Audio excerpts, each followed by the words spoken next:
Ryan. Hi, Rachel. How are you? Oh, I'm ecstatic to talk about The Expanse today. We have got a doozy of an episode, one that is filled to the brim with storylines and so much dialogue because, our special boy is back. No, not Havelock. I know everyone was just chomping at the bit, or is it champing at the bit, for him to return. But no, someone else from Sirius Station came into this particular story, and I almost fell out of my chair because I had given up hope that the man himself, Jared Harris, would return. But how about yourself, Rachel? How are you doing on this fine, fine day? I don't know. I don't know how I'm feeling today. I feel a bit out of sorts. I feel a little bit pulled in two directions. Well, we have a procedure that could help your brain figure it out. The world is changing. There's this blue goo, and it's going to make us go forward, where we have to shed all of those petty human concerns and emotional concerns, and we can be reborn, shall we say. But Rachel... Like a Mormon? Where were they this episode? Real shame.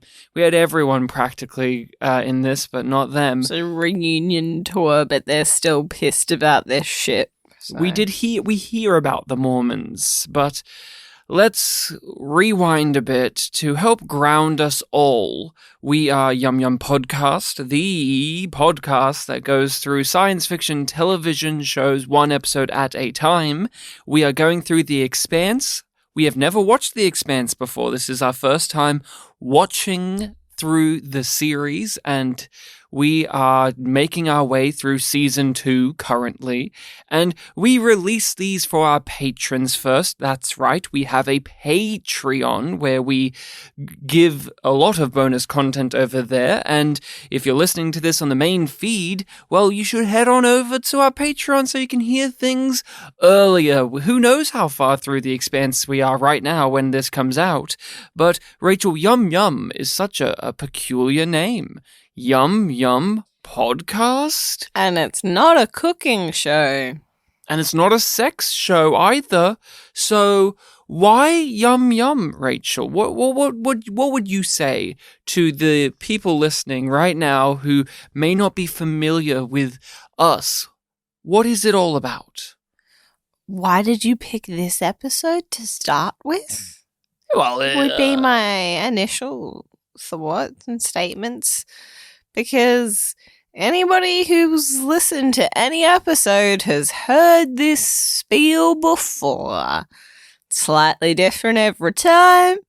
I don't like doing it, and Ryan likes making me do it. So we're named Yum Yum after a moment in Star Trek Discovery where a character has that line. Star Trek Discovery is a series near our hearts, and we have covered it on our podcast, and since then we've covered a variety of science fiction television, and today we are talking about which episode of The Expanse, Rachel. Which one are we going over? The Seventh Man. Well, could you please give us a reminder of what happened in this particular episode? Draper struggles with what happened on Ganymede while the coming Earth/Mars peace conference tightened the tension on Ehrenreich. Dawes confronts Fred Johnson about what the OPA's course of action should be regarding the proto-molecule. I really appreciate that description makes it sound like Ehrenreich had a whole bunch happen to him within this, and if anything, he's in, one scene, and it's a mild inconvenience to him to have this? We invite Mars to a peace summit. A peace summit? And what, foot massages too? Trust me, Mars wants this worse than we do. They've got nice, pretty ships, but they'll never match our numbers. They're not idiots. They were the aggressors on Ganymede. So what was that? Fear.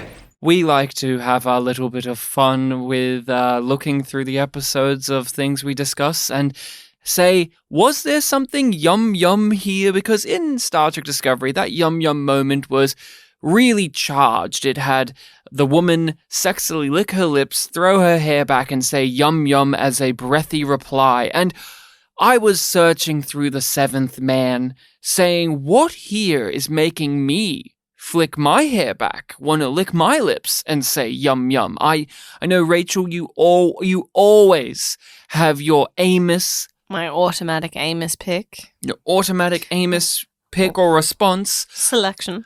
And you will hit us in the groin with that in a moment, but I was actually struggling with the Seventh Man because I found it particularly dry Barren? in this department. But, oh, I found it. I know what it is. Anderson Dawes is talking to the OPA, he's talking to Fred Johnson, he's talking to our friend Holden, Jimmy Holden, and while that is happening, his nipples are blasting through that shirt. And I got hot under the collar and over the collar. It's all around the collar. Hotness is happening. I should go to a doctor because it's in fact nipples hot. got you going. Why not? Have you ever seen Jared Harris's nipples before? I don't think I have. Possibly I have. I have to go through his fucking catalog of work. He must have taken his shirt off in something I've seen. Maybe even this show. I can't recollect. But that is my pick out of the litter. But Rachel, what was your Amos? Because he's got so few things. Don't you want my non-Amos pick? Oh, you have one? Go ahead. Brave to go with that first. You usually are frothing to tell us your Amos pick, but maybe because he was a little bit more dramatic and traumatic in this one, you don't want to fire off that straight away. So what is your regular yum yum moment here, Rachel? What got you licking those lips on the face? It's a small moment that I found to have an undercurrent of sexual energy, which is the conversation sort of in front of that window with Dawes and Fred Johnson's second in command. Mm-hmm. Oh, yes. When they were talking about constipation, that scene. The bit before that. No, I think the whole entire thing is sexually charged. Like, even when they were talking about constipation, she's saying it in this way of, oh, you should know better than this. Even Fred Johnson knows better than this. There's just some tensions there. I don't know if it's romantic or sexual, what's going on with those two characters, but but that was a great scene for some of the yeah, but definitely not as in your face as his nipples in that other scene. Thank you for admitting it. Oh, I was distracted by it. I was not distracted. I was thrilled by it. You could cut a diamond with those. I genuinely wasn't paying attention to some of his lines because I was like, oh. Who needs lines when you got Jared Harris? Oh, those are cutting lines. Rachel, everyone wants to hear from your mouth as the official Amos expert. What was your... Speaking of things that I sexy, would never want the actors to hear. What was your favorite sexy Amos moment? He's more traumatized than sexy. No. In this. Too broken for your taste. Like, no. It's not... It's more sad than sexy in this particular episode, and because I can't be like, when he has clearly a trauma flashback. Oh, you're not going to pick him pushing a child away?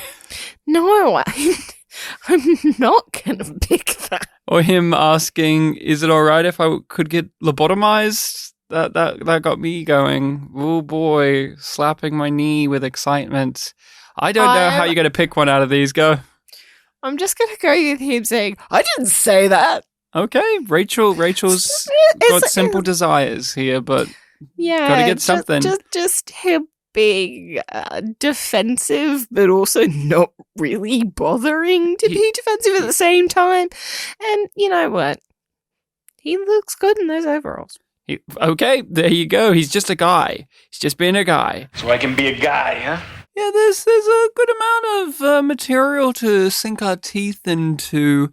I like the episode overall. I thought it was very good. It was very much getting into themes and having conversations about ideology.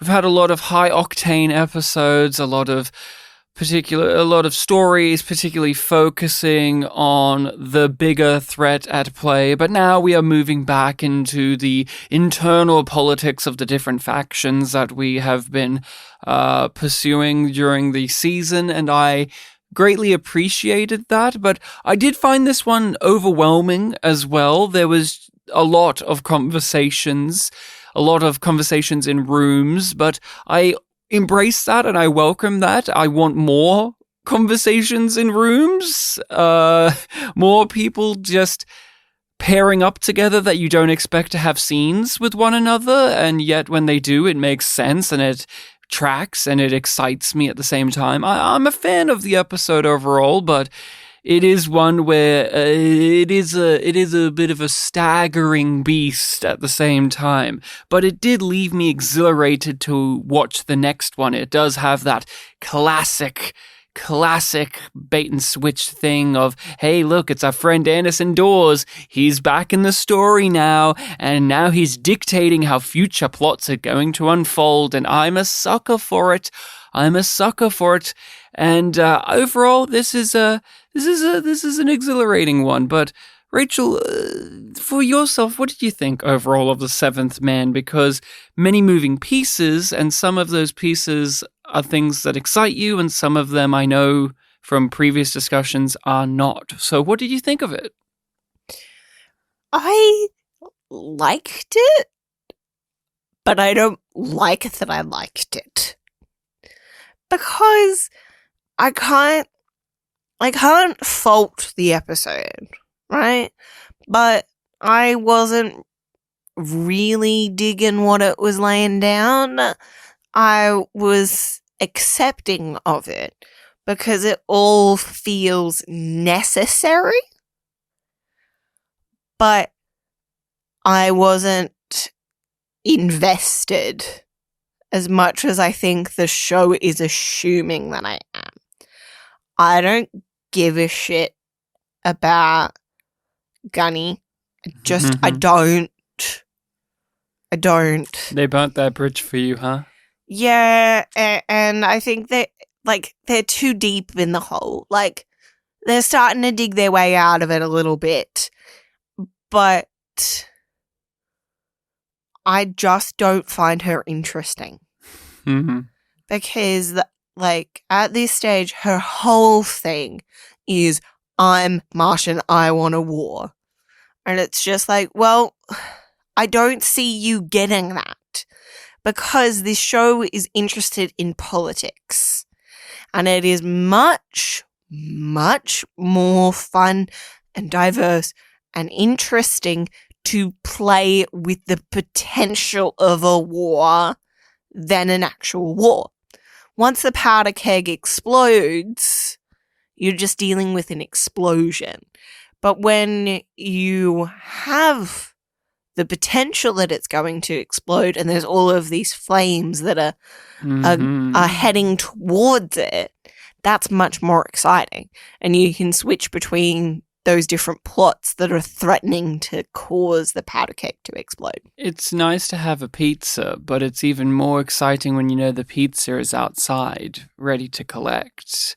And that's how I feel about all of these wars on the horizon in this series. Is I'm more excited by the concept of them hurtling towards us than an actual reminder of what they are in reality when you have people like Gunny, because this episode grounds it, which isn't a bad thing for the show to be doing, to be highlighting the individuals that would fight in this war. Oh, of course. Hence, we have people like Anderson Dawes returning, a man who wants conflict. And that is the major thrusting point of this story, though, is the people who want conflict and the people who don't, and the delicate balancing act that is being tugged at in the story, because this one very much was returning to the themes and ideas and notion of there being the opportunity for peace, but also the opportunity for war, for devastation, for conflict. And we see characters like Gunny, for instance, have to come to terms with her bloodlust, her want for revenge, her patriotism, but also knowing what is the right thing. And we have that and her littered throughout the episode. insecurity with her place in things as well, because there is a determination that she has when she's sure of her role within this. She has this level of determination when she thinks that her testimony is going to lay the foundation for war, which is what she wants. She wants a war with Earth. And we have been told that, and we have been shown that over and over and over again. And I'm a bit tired of it, to be honest. It's because we don't know anything else about her. I fucking get it. The most exciting stuff with Gunny was when we got to have a glimpse of things in her life outside of that want. And when she was like, okay, I'm doing this thing and I'm doing it for this purpose and I am being a Martian Marine. This is what I've trained for. This is what I know. Let's go. And then seeing how uncomfortable she is with the idea of being this token or broker of peace with Earth, and how that unsettles her. That is kind of interesting. I also don't care about her, and I don't.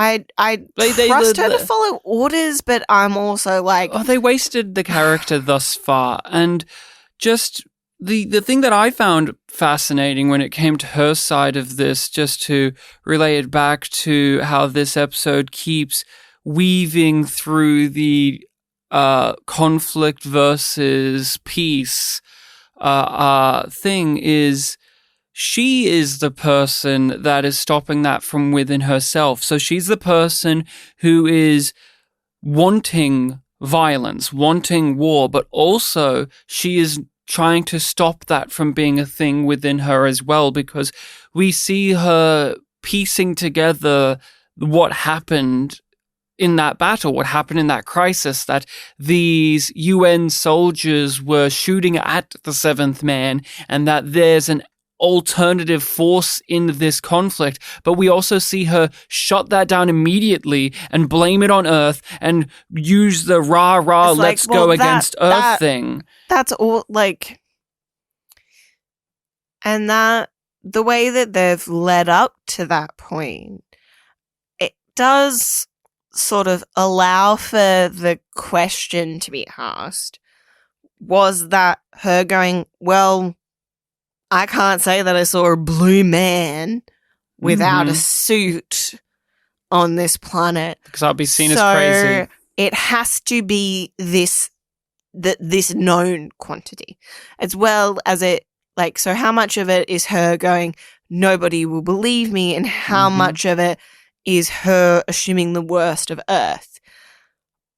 But I don't care about the answer to that, because it still leads to the same conclusion.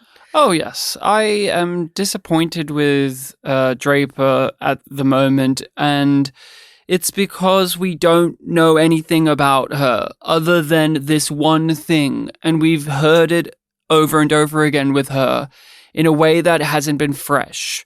I loved her in that in the season premiere. How they communicated it was well done, but since then, it has been this. And you can do something more with her. And I thought this episode was scratching on the surface of something more, because again, I think there is something to her having to be wanting to be this badass Martian Marine woman who's going to stick it to Earth. But once confronted with an actual conflict that causes death and mayhem and destruction around her, she flinches at it. It unnerves her. It has traumatized her because she hasn't really seen action. She knows it on the conceptual level, but when actually in it, it changes you. And we see her struggling with that during this. They're having to give her all this physiotherapy and all of this stuff and try and coach her into giving them the answers to what they want. But even then, she is biting her lip down and her nose is bleeding because she's going to tough her way through it. But it doesn't work like that. Even if you're going to do the push-ups, even if you're going to shake his hand after your arm has been broken to a million pieces, you cannot just bite your lip down and tough it out because you're a strong person. It doesn't work like that in the real world. And it shouldn't. Like, that's not the way that humans are designed to be. Chaplain. When I marked my 2790 as none, I was serious. Well, don't worry, I'm not here to proselytize. You went through something pretty horrible down there. Whatever you're feeling is okay. I'm a Marine, I'll be fine. They use those drugs, and the sequence that they filmed for that has always been disarming. The pupils getting bigger, the way the music drowns out, and just the intensity of it. But every time she is flashing back to the moments where people are dying and she is calling out to them and saying sorry, and she becomes a person, you got to shut that down. You've got to get rid of that. You've got to focus on the mission. You are here for this thing, so we don't have time for you to be a person. You need to suck it up and be a Marine. And be a good Martian. Seems to expect that of herself all of the time. Oh, and that is the way of it. It's her following in her father's footsteps, because what we do get, thankfully, is someone comes in and talks to her about her life, about her past, about her family, about how she has all of these brothers who went off to be engineers because they didn't want to be soldiers like their dad and their dad's dad and so on. And so she took up the mantle. Now, how much is that of her wanting to have done that? How much is that of her trying to prove her place in the pecking order? How much is that of her father pushing that on her? Who knows? But it gives us the road to go down any of those options and more. That is, oh my God, thank you. Thank you, The Expanse, for giving us that 7 episodes in with this character, because this performer, it cannot be denied, she is fantastic in this role, and I have been just getting so pissed off that we haven't gotten the chance to see this it's just like flourish. There could be more here, but there's not, and the show sort of feels torn between the purpose of the character and also wanting to add depth to the character, because it's just like, well, her point is to be a Marine, so they can't stray too much from that.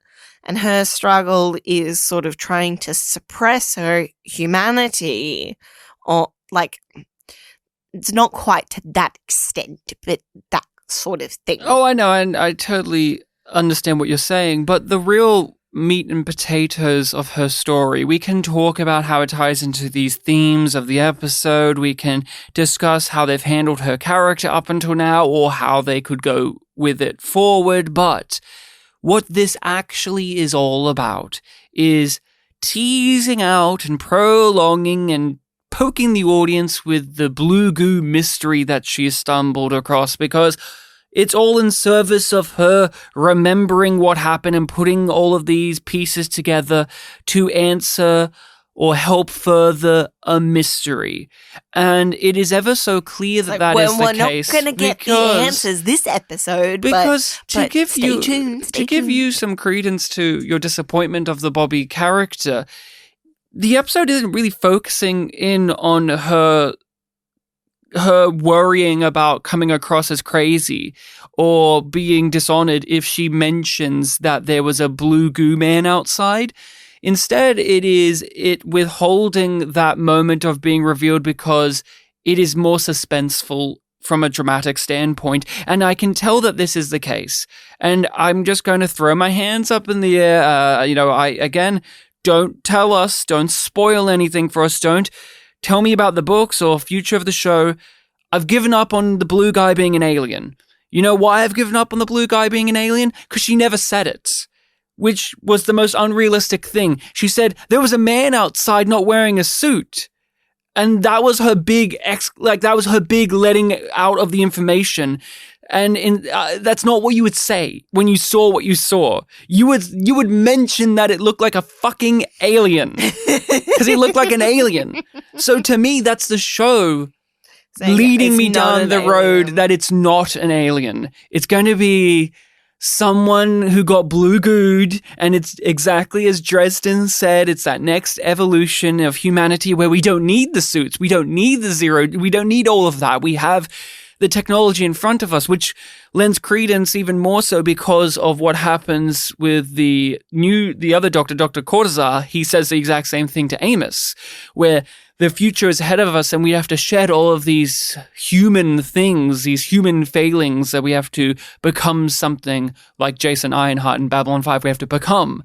And that there was just an example. I don't know if that stood out to you, that she did not reference in any way, shape, or form that it was an alien. She just said, it's a man without a suit. And they were like, well, pull the plug on this. Because that's just one of those things where I put myself in that situation. Yes, and I would say, you would mention it's an alien. Alien. You would. Like, come on. Unless it's just like, yeah. I didn't think about it in those terms as that being a real, like, the show making a statement through what it's not saying. I didn't think about it in that way. But now that you put it in those terms, I'm like, oh yeah. I didn't think about it as an alien because they didn't tell me. They didn't mention that. And she didn't grapple with that being a reality at all in the episode. She you could argue, she's telling them that because she doesn't want to come across as crazy with the alien thing. But the thing is, what she's saying is absolutely insane to begin with. So why not? Maybe I'm just being a bit too harsh because I am a little bit frustrated with the Martians because I love the Martians at the same time. When they brought in that they were not going to tell the truth and that they wanted her to lie and say that the Martians shot first because they are deeply afraid of a conflict, that made me clap, and I was so excited. I was just like, finally, here we go, because since the first episode, these Martians have come across as military might, super powerful, they're ready and waiting to go, and yet when given the opportunity, they are not. No, because so much of their culture is built around this conflict and this defiance of Earth. But anybody high up enough knows that they won't win, which is what Christian keeps on saying in different ways back on Earth. Mars doesn't want this war. Mm-hmm. And other people are like, but they say this and they do this. And it's just like, but they know that they'll lose. They may have these things, but they don't have the numbers. They won't start a conflict that they know that they can't win. Like, there's a Sun Tzu quote to that effect of like, if there is a fight you know that you will win, you must fight. Yes. Well, it goes even more into how each one of the factions has the people stoking the flames of a conflict that they do not want to engage with, because it isn't actually about the war. It isn't actually about shooting these people out of the sky. For people like Ehrenreich, for people like the Martian government, for even Anderson Dawes, it is the paranoia, it is the fear, it is the promise of a greater enemy that helps them stay in the power that they need to stay in. It makes them thrive. Like with so many many totalitarian governments say, there's always having to tighten the screws on every. There's always needing an enemy. You need to have somebody who is less human, that it is other, because there is a lot of psychological studies that are done around that, and sort of like the precursors to any genocide is dehumanization of a group. Oh, of course. Because and you can scapegoat them. There are certain things that most humans just won't do to other humans. Mm-hmm. So if a government or a group or whatever wants to do certain things, wants to do certain crimes, sees these people in this way and wants to eradicate them, which is the nature of a genocide, they need to not be human. Oh, and it is about just funneling the psyche into a fervor, but you have to take it in control as well, because if you actually do fight against Earth, then it's real and then it's messy and you can't control them.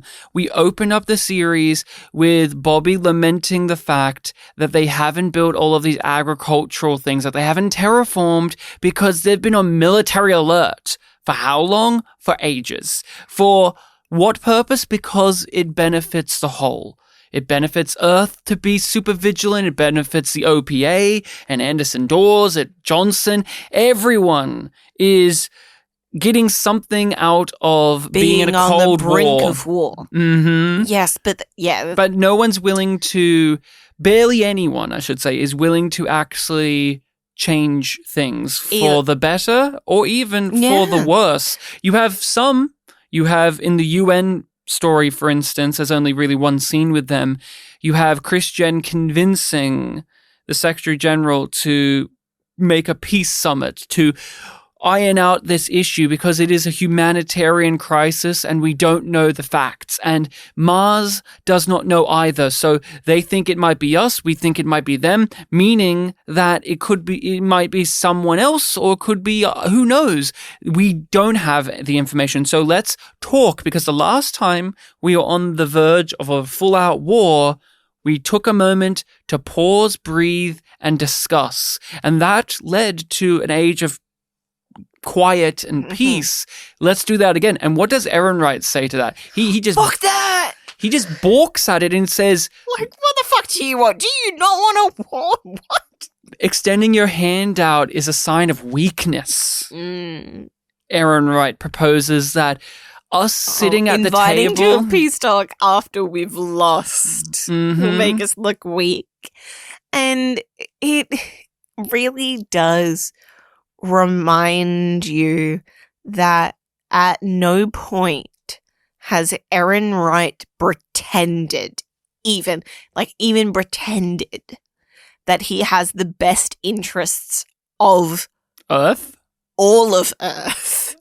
No. And all humans. That's not on his radar. He cares about showing strength and winning. Or coming across as just a bureaucrat, just someone who's a pencil pusher. But since that facade has come away over this season, he is far more openly hostile and militant, and I love that. I think that is so fun to watch him go from that blank-faced guy who's just coming into Christian's world to say, Christian, we need you to do your job like this, to now him in this UN room just gritted teeth saying that peace is a weakness, because that is not true. This is a scenario, this is a conflict, this is a war, this is a struggle where many people keep looking at idealism and hope and the opportunity for us to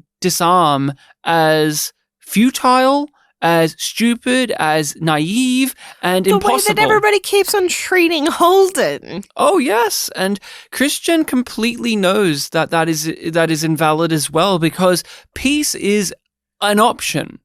It is always an option. And it's a tactic as well. We lost on Ganymede, definitively.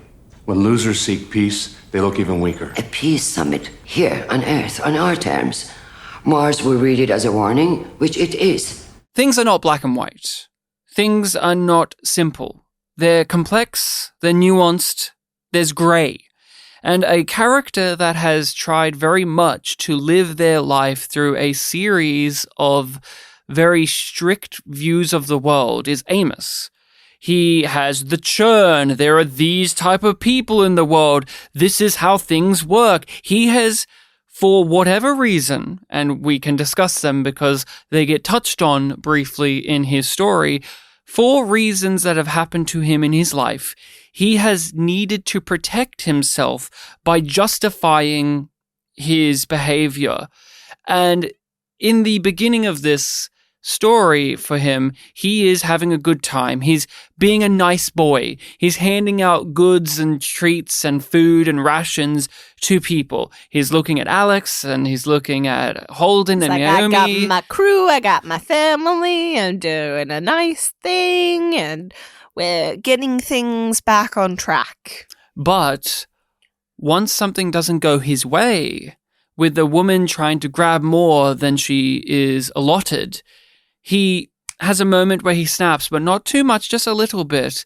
And this woman's child attacks him, pushes him. Comes in to defend her. And I appreciate, because we've watched many a bad sci-fi. Yes, we have. We don't get the flashback to what he's thinking about. You understand it from what we already know. You understand that he would have been like this kid. He would have been defending somebody, a woman or like a female motherly figure in his life at some point from people who he thought were bad people. Or were actually bad people. He has become what he used to fight against. He has become what he was afraid of as a child. And you can tell in the actor's eyes when he turns around the realization of everything has led to this, and what was it all for? What have I become? What have I become?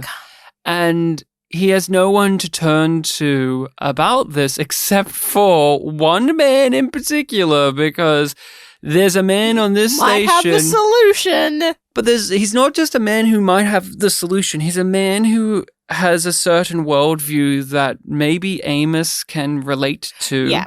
Because he talks to Dr. Cortazar, who is the weirdo scientist that has had his empathy removed. Left over from Dresden.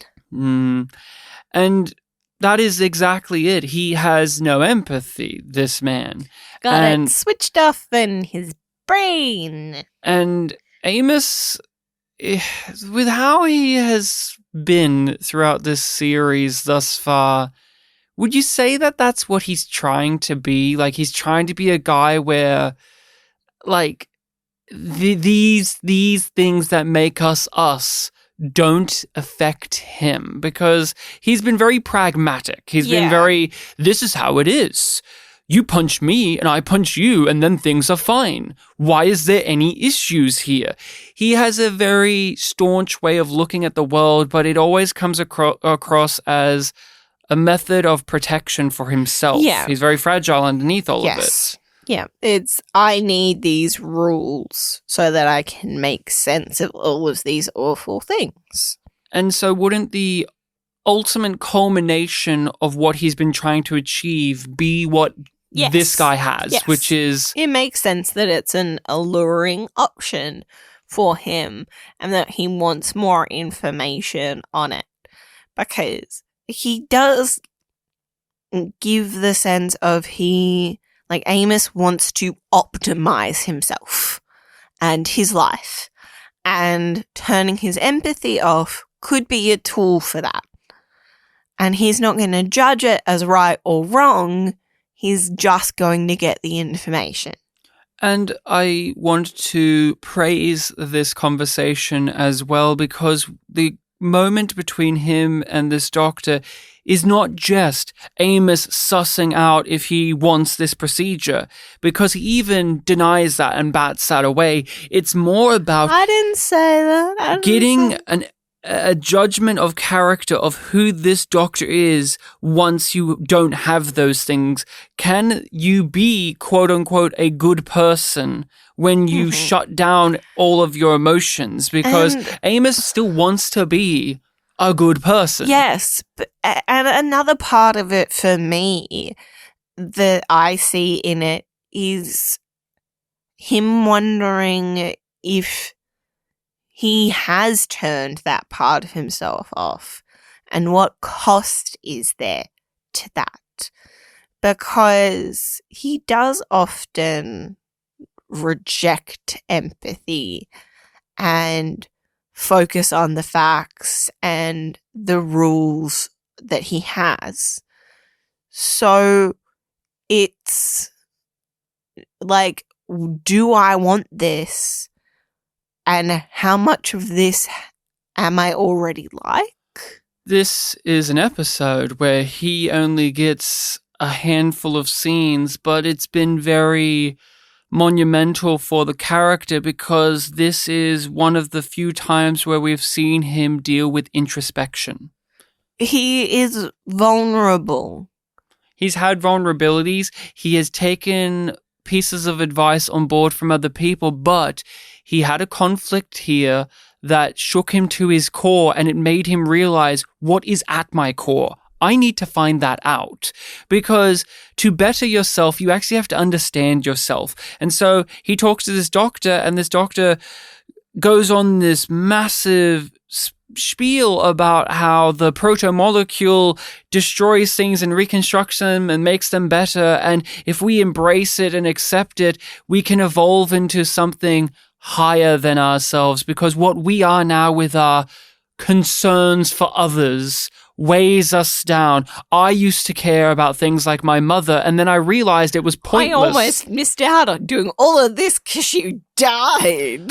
And the actor, oh my God, he's so good at playing this unhinged, emotionless scientist who clearly still has emotions underneath, because once he was recalling the stuff about his past, it was getting to him. His cadence shifted. And he had to deflect away back to the science. And it makes you think about how much is this empathy detachment thing still getting, like, how much does it actually take away of your trauma? Doesn't seem like much, because this guy still has the baggage. He just no longer has to emotionally contend with it in the way that you and I would. Doesn't mean it's gone, though. No, it's like he's still carrying his emotional baggage, but his muscles have gotten bigger. Oh, and Amos is left wondering what to do after this. And we don't know where he's gone. He's disappeared. We don't know. We don't know if he's with Dawes. We don't know if he's with the doctor. We don't know if he's still at his on the ship. At his flop house that he's staying in at the brothel next door. We have no clue where Amos is at the end of this episode, and I almost don't care, because in the confines of what he was going through here, I was looking. Important. It's not important is Amos secretly betraying them, or is he hanging out here, or is he getting the brain operation on himself? I didn't consider any of those options to actually be any of the things that are happening. Maybe they are, and I can't wait to see. Or maybe they will. Mm-hmm. Don't know. But I looked at this as the show taking a moment to examine the character of Amos, give us a little bit of his backstory, that he had this mother that he cared about very much, and then one day she died or left, and he had this father that was never there, and then there was this special woman in his life, Lydia. And so there's obviously teasing out his backstory for us, but that isn't the heart of his... That isn't the heart of it in this episode. That isn't what this is about. It's about him grappling with his history and how that has made him the person that he is now. And what does he want to do about that? You want to be that real boy again, to feel how you felt before the world broke you, the safety of your mother's embrace. But you cauterized all that in order to survive. You don't want that back again. Stomp out those last embers and you'll be free of it. I missed Anderson Dawes. I missed him so much, and he comes in with that fervor that makes me think of the OPA as an actual threat. Yeah. Because this season, the OPA seem to have been pretty level-headed and on the nice guy side for the most part, because they've been working with our heroes. Yeah. Our heroes have been working with them. It's been a mutual relationship. And although Fred Johnson has had some shifty tendencies and tactics, it's still been pretty up and up. But when you get Jared Harris in with that sleazy accent he's got going on, and he's just dripping with menace and The other ooze, side it's just, to the OPA, almost. the chaotic side. It's like Johnson is almost the idealized version of the OPA, and that it says a lot about our world and the Expanse's version of the world. It's interesting that the two Earthers represent optimism, and that Dawes attacks them almost for that optimism. Well, it says so And- much about how the belt has been treated. And Naomi echoes that as well, of like, hope is a luxury for the inners to have, but it isn't something that the belt gets to have. It's always been denied to them. It's always But been we've given always to them worked later. together. But Fred Johnson is there to say, okay, you're wanting to do stuff, but what do you actually want to do, Anderson Dawes? What are we going to do here? What do we do here? Because this is the situation. I've got these missiles. We all know this. What is the plan? I suggest we give them back to Earth, because the threat is greater than that. After everything we've gone through, there's no real gain of it, even though we've also... Like, if we do these things, then this will happen. So this is clearly the logical choice. Fred Johnson is being very, very much a man thinking ahead. Yeah. And, Which is what we've seen him to be. Like, we know him to be. And you have the more fanatical members of the OPA just wanting to attack and fight right also, now. to reinforce the fractions, or the factions. The fractures in the factions, Yeah. yes. And the, like, give one to each of the groups, yes, because that would be wise. And then they get to decide what they want to do with their nuke. And I really appreciate that Anderson Dawes is a real snake oil salesman type figure, because he does all of this speechifying, all of this talking, talking. All of them. And yet Expertly. he's being very appealing to everyone, and yet he's not really saying much. And what he is saying is, no, we can't have peace with Earth because we need the fight. We need the fight. It fuels us, it motivates us, it helps me. And he's not saying that directly, but he is saying that. And so he will agree on some things. Oh, we will give the nukes back, but we can't send one of these representatives over because of these reasons. And if we do this, There's always There's words, always more. statements within statements with Dawes, but you have to read between the lines and dig through the bullshit. And he has nothing to offer. Fred Johnson has things to offer. Holden has things to offer. They have actually helped save the galaxy. They've helped save the Earth. They've helped save the belt. But Dawes is a man with an ego, a man with a name, a man with a reputation, and those things need to be protected. Yes, they do. And he has that interesting line about how, like, belters always share what they have. And I think there's this fear that if we get more, people will no longer want to share. Dawes and Holden lock horns as well, because Holden has proven himself to be an asset, but not one that he has control of. And so he comes on the Rossi and he talks to them and he tries to win over favor with Holden, but knows very you of somebody. Yes, Just without the hat. Yes, he does call out that Holden and Miller are very similar to one another, but he very quickly realizes that Holden is not a mark that he can play. Holden is idealistic, and he says that idealism is, for people who have the ability to afford it. It's not something that I believe in anymore. Your Mr. Hope is an eternal thing that we can have, but I think that it is long gone. Yeah. And he directs this to Naomi, because Naomi is clearly not like Holden. And Anderson Dawes, say what you will about him, he's very good at reading people's character. Perceptive. Oh, yes. Is a great word for him. He's not a person that easily underestimates people.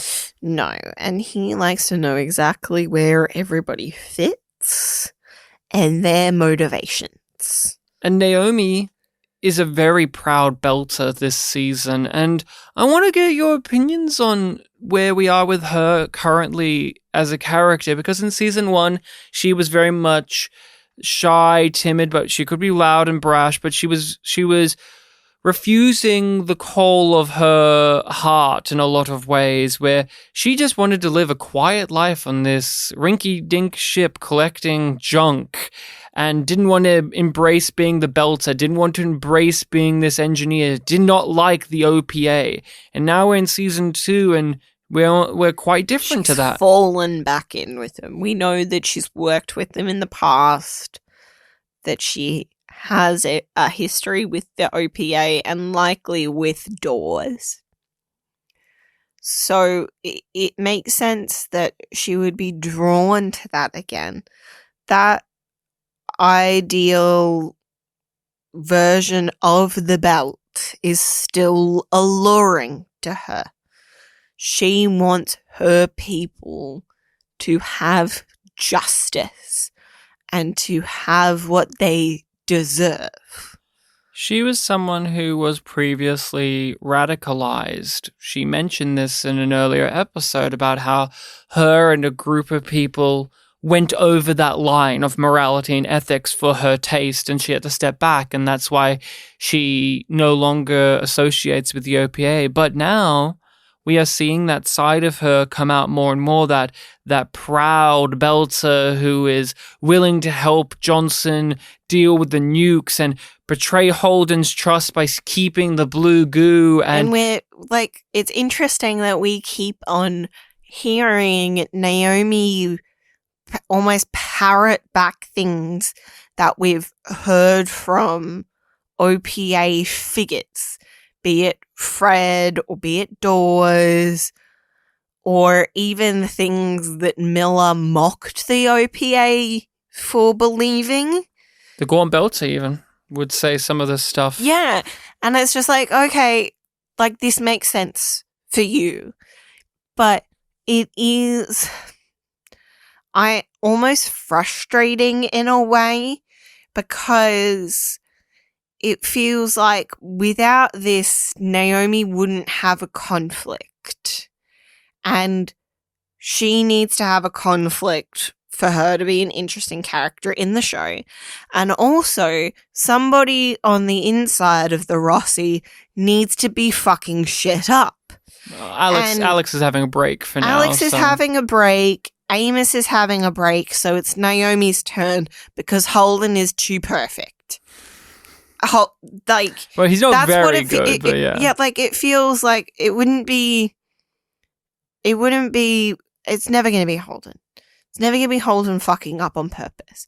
Fucking up by indecision, maybe. Maybe. But Alex has had his thing. Amos is off having his. like he was causing drama with Alex in the other episode, and he had it with Miller in a previous had it with Miller. one. Yeah. So he's had his share of interpersonal conflicts. Now so it's Naomi. Now it's Naomi, especially because they've made it sort of more official that she's with Holden. So there's another layer of trust and intimacy in their relationship now. And the OPA have an asset that can find the remaining blue goo, and from what we know, the remaining blue goo could easily be the one that they have left behind, but Holden is under the assumption that it has been destroyed because he trusts Naomi. Yep. And Naomi is looking at this information as well with a worry of, oh no, maybe I should have dealt with that. Or, well, I didn't know that he could do this. So exactly. I thought... Exactly. It's like, oh, I didn't consider this factor. I thought it was safe. Yeah, she thought she made a bad call. Yeah, because everybody else was saying, we don't know. We don't know. We can't make sure that this is secure. Well, so it's better to deal with it. And she was just like, no, that's what fucking pisses me off. Because in fact, no, I disagree. Holden very clearly stated what we do know. What we do know is this could be the very last of it, so let's dispense with it so that way it cannot have this happen. No. And she disregards it. Save more people. Let's guarantee that at least this can't be used as a weapon. And it is infuriating and believable that Naomi would have that fault in her logic. All on this goddamn thing together, and everyone keeps telling me to pick a side. Those fuckers who did Error sure as hell picked a side. So, great. Everything's as it should be then. If Eris rammed into Earth, wiped out half of your people, then you'd know. Anderson Dawes has friends everywhere. He's friends with everyone, including Johnson's right-hand woman. They have this back and forth as we went over, and it all ends with, how about we have dinner and you can tell me about Fred's secret weapon here. And perhaps she didn't give up the information about Cortazar, but from what we can gather in this episode, Anderson Dawes probably learnt about this guy from her, because we've seen her get fed up with Fred in previous episodes. We've seen her... She doesn't trust him, implicitly. She doesn't believe that he's going to make the right call no matter what. She doesn't have that faith in him, but we still as see a leader. But we've still seen a sense of loyalty from her. So it's like, it's nice because you don't see that conversation that follows. It could be that she straight up tells him. It could be just that she let something else slip that leads Dawes to the doctor, right? And of course there's Diogo. But we don't know exactly, because it doesn't matter as much how he got there. It's just that he has many options to get there. Yeah. And that is more interesting than not knowing of, well, he could have gotten this bit from this person and talked to this person, or he could have inferred it from this thing, because you know that he has all of those skills. He is a man where everyone is his friend, yet you know that no one is Anderson Dawes' friend, because he only cares about himself and what he needs and what he desires. And everybody has a friend in him, but he has a friend in no one. Diogo is the asset that he needs. This young, arrogant, go-getter. Ripe for the picking. Oh, so ripe. And I want to just throw this at you. Is Diogo, where he is at, is he what Naomi was? This young, hungry belter who wants to make their name for themselves and have a cause to put themselves behind. Quite possibly. because the more we see of Naomi becoming belter and proud, the more her and Diogo have the same type of things to say, except for he has a childlike arrogance about it. He hasn't learned the lessons that we assume that Naomi has. She distanced herself from the OPA for whatever reason and regrets those decisions that she made, but doesn't regret believing what she believes in. Yeah, and Diogo is a character that I doubt would have any regrets about things he's going to do. But what I'm tapping into is we have two characters, one that has had a past in being indoctrinated into a radicalist terrorist group, and one that is blossoming into that.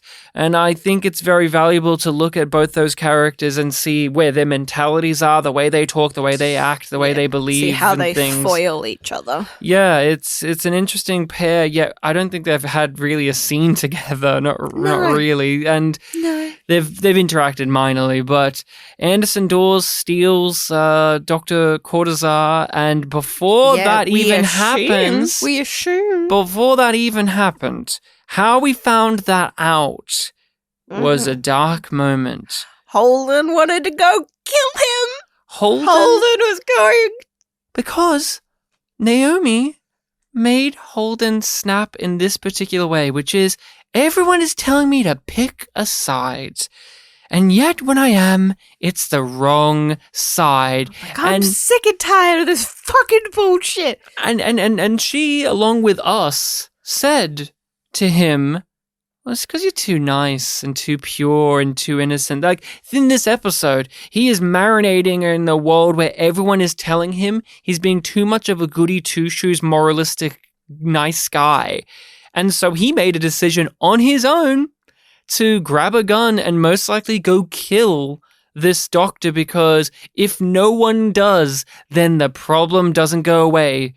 And it makes sense for where Holden is at, but I just want to give a clap for that, because we've not been Holden fans in this, in this podcasting experience, but over the last few episodes, they've been giving Holden some more grit, some more dirt for me to just embrace the character more, because I like the Boy Scout who has to shed all of that innocence as a character far more than just the noble hero man, and this is an angle I much prefer for him, and I think Stephen Strait plays it so well, because there's this moment where he realizes what has happened, and you see in his eyes, and when he talks to Fred Johnson, you hear it in his voice of he has now had to let go of the fact that he was willing to kill someone for his own means to now sidestepping into his usual role of,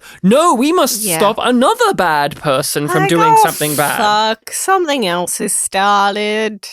On our scale of Yum being bad and Yum being good, what would you give The Seventh Man, Rachel? I'm almost reluctant to give it this rating, because I feel like it doesn't deserve it, but it didn't do anything bad either. So it's a yum. Yum. Because I do feel positively about it, but the things that annoyed me, I know are going to continue to frustrate me, and I don't like it for that reason. Fair enough. I give it a positive yum. Yum. I enjoyed this one. I didn't love it as much as the last couple, but I thought it was really good. Now, right, we don't go into the description of the next episode because we haven't watched it and we don't want to spoil it for ourselves. No, I don't. What we do is look at the episode title and discuss our predictions. But season 2 DVDs give us the episode titles. They do. On the menu. Unlike the first season Blu-rays where it just said episode 1, 2. Sorry. Did you catch what the next episode is called? No, I know, though, that every episode pretty much in season 2 has a commentary track, and that fascinates me, because usually you leave the commentary tracks for the really big episodes, and yet every episode has a commentary track, so either every episode is a big episode, or they just have everyone doing a commentary on this series. Hey, catering guy, do you want to do a commentary track? For the seventh man? Yeah, sure. So, yeah, you know that guy plays Aaron, right? That guy loves carrots. Interesting. So, episode 8 of season 2 is called Pyre. Pyre. Yeah, like lighting a pyre. Yes. I was disappointed that they didn't have an 8 in the title in some way. The eighth man, and there's just every episode is something man. But Pyre now, the farthest man from home. You want that? I want the farthest man from home. Yes, Nathan West needs to be in this series. If I had to make some predictions for things that we have got here, I would hope that the next episode we see Bobby actually go to Earth and attend that summit. That peace conference. I want that peace conference next episode. With Christian finally having the ability to intersect with one of the other plot lines, because she has been off on her own. She's been on Earth. She's been at a distance. So to see two of the characters meet up face to face, that would be neat, even if it is Bobby, who we barely know anything about, and we've barely even seen her in this series. But the other big prediction I have is I imagine that we are going to have to deal with the fallout of Anderson Dawes taking Cortazar, and I think he is going to... You are certain that Dawes is the one that has him? Oh, yes, I hope so. Because my theory is he is going to discredit Fred Johnson. I think he is going to, now that he has... He's going to try and steal that power back. The secret to Fred's power at the moment, he's going to now turn the tables and discredit and maybe even disown Fred Johnson. Do you think he's going to threaten to use the nukes on Dawes? Who, Fred? Yeah. That would be interesting, yeah. And then there's a conflict within the belt. Over.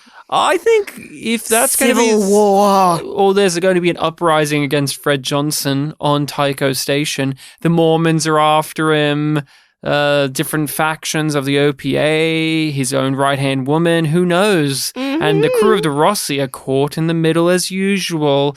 And I think the C plot is going to be Amos related. I think we've got to come back with him, see what he is up to. And that is my predictions for the next episode. And as that's basically, like, I don't even have bigger predictions for the show at this point, other than the blue goo guy is not an alien. That's my other prediction. That next episode is the one where Naomi is found out. And they find out that the blue goo that Cortazar is sniffing out is the same one that Naomi simulated sending into the sun. Oh, man, Naomi, you're such an idiot. You've made things so much worse. I thought you were going to say that you thought the next episode was going to be the one where we finally see our good friend Havelock again. And he'll come back in and say, hey, Chief. Hey, where's the chief at? Where's my good old buddy Miller? Where's he gone? And then Holden puts his hand on Havelock's shoulder and says, you make me look better. Stay on this ship, Havelock. You make me look like a better character. Because you are more of a drip than I am. Isn't it hilarious that this show had Havelock in it for no reason? Like, he added nothing. Literally nothing. You could have not had him and the series would have been the same. Better for it. Better, yeah. It would have been better. It would have been better. But you know what? You know what they are depriving us of, really? It's not Havelock. They're depriving us. They're withholding, neglecting the Gaunt Belter. Man. He was the guy that really let us know about the culture of belters in season 1. It's a disappointment that they've let him go. They've let so much go, haven't they? Yeah. Like, They really are pruning as they go. Where are the cool deformities on Belters? We see it a couple of times in this episode, I will admit, but they also look like mutilations on some of the OPA members. Which is cool. I like that touch. Remember in season 1 where they really focused on like hackers a lot? Like weird cyborg hackers? We've never heard of them again since Kenzo died. Remember when Kenzo got absorbed by the blue goo and it made it seem like he would come back as like a thing? Baby, he's the blue man. He's the 7th man. We figured it out. Well, everyone, we figured it out. You can email us to tell us that we were correct about everything we've stated But no spoilers. But no spoilers. Just say you were correct. That's all. You can email us over at yumyumpod@gmail.com is where you can email us. Yes, and that's all we have for you. You can find us on your social media. You can follow us on your podcatcher of choice.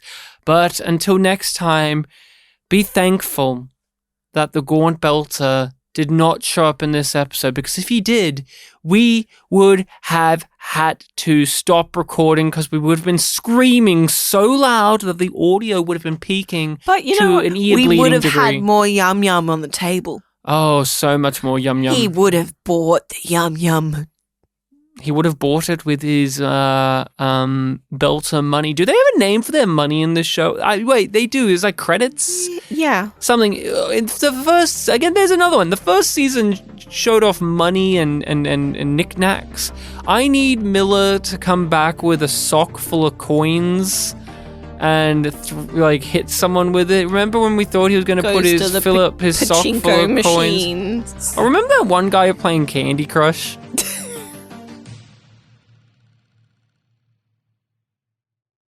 See you then. Well, voila.